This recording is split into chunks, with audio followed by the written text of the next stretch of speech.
राधे राधे दोस्तों, आप सभी का हमारे YouTube चैनल पर बहुत बहुत स्वागत है। आज हम परिवर्तनी एकादशी की व्रत कथा का श्रवण करने वाले हैं।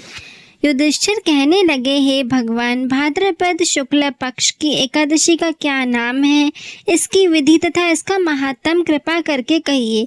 तब भगवान श्री कृष्ण कहने लगे कि इस पुण्य, स्वर्ग और मोक्ष को देने वाली तथा सब पापों का नाश करने वाली उत्तम वामन एकादशी का महात्म मैं तुमसे कहता हूँ, तुम ध्यान पूर्वक सुनो। यह परिवर्तनी एकादशी जयंती एकादशी भी कहलाती है। इसका यज्ञ करने से वाजपेयी यज्ञ का फल मिलता है। पापियों के पाप नाश करने के लिए इससे बढ़कर कोई उपाय नहीं। जो मनुष्य इस एकादशी के दिन मेरी वामन रूप की पूजा करता है, उससे तीनों लोग पूज्य होते हैं। अतः मोक्ष की इच्छा रखने वाले मनुष्य को इस व्रत को अवश्य करना चाहिए।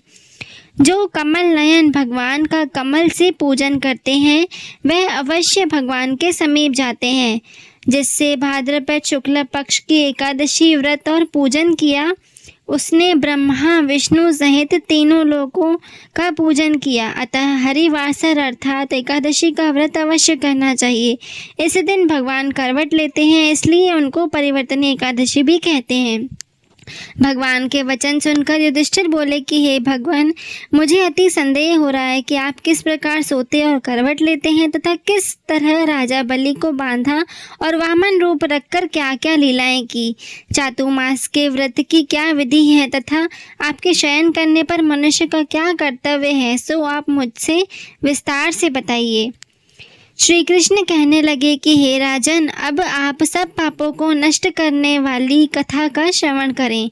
त्रेता युग में बलि नामक एक दैत्य था। वह मेरा परम भक्त था। विविध प्रकार के वेद सूक्तों से मेरा पूजन किया करता था और नित्य ही ब्राह्मणों का पूजन तथा यज्ञ के आयोजन करता था।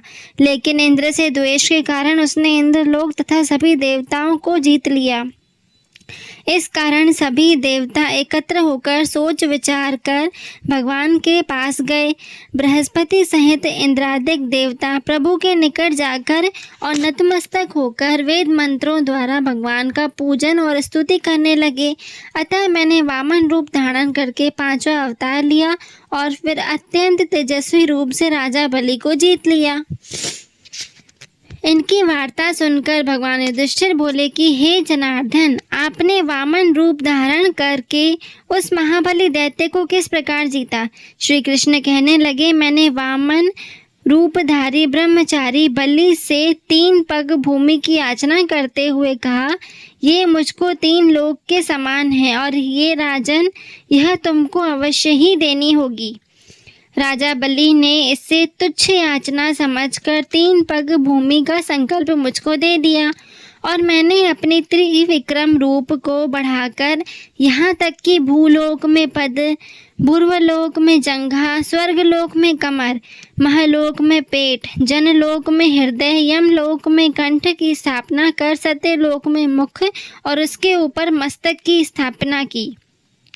सूर्य, चंद्रमा आदि सब ग्रह गण, योग, नक्षत्र, इंद्रादिक देवता और शेष आदि सब नाग गणों ने विविध प्रकार के वेद से सूक्तों से प्रार्थना की।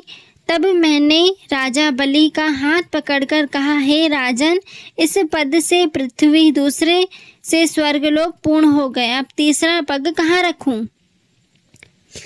तब राजा ने अपना सिर झुका दिया और मैंने अपना पैर उसके मस्तक पर रख दिया, जिससे मेरा वह भक्त पाताल को चला गया। फिर उसकी विनती और नम्रता को देखकर मैंने कहा कि हे बलि, मैं सदैव तुम्हारे निकट ही रहूँगा।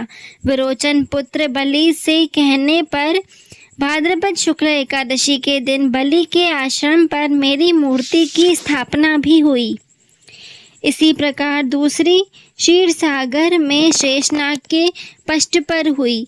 हे राजन, इस एकादशी को भगवान शयन करते हुए करवट लेते हैं, इसलिए तीनों लोकों के स्वामी भगवान विष्णु का उस दिन पूजन करना चाहिए। इस दिन तांबा, चांदी, चावल और दही का दान करना उचित होता है। रात्रि को जागरण भी अवश्य करना चाहिए। जो विधि पूर्वक इस एकादशी का व्रत करते हैं वह सब पापों से मुक्त होकर स्वर्ग को जाकर चंद्रमा के समान प्रकाशित होते हैं और यश पाते हैं। जो पापनाशक इस कथा को पढ़ते या सुनते हैं उनको 1000 अश्वमेध यज्ञ का फल भी प्राप्त होता है।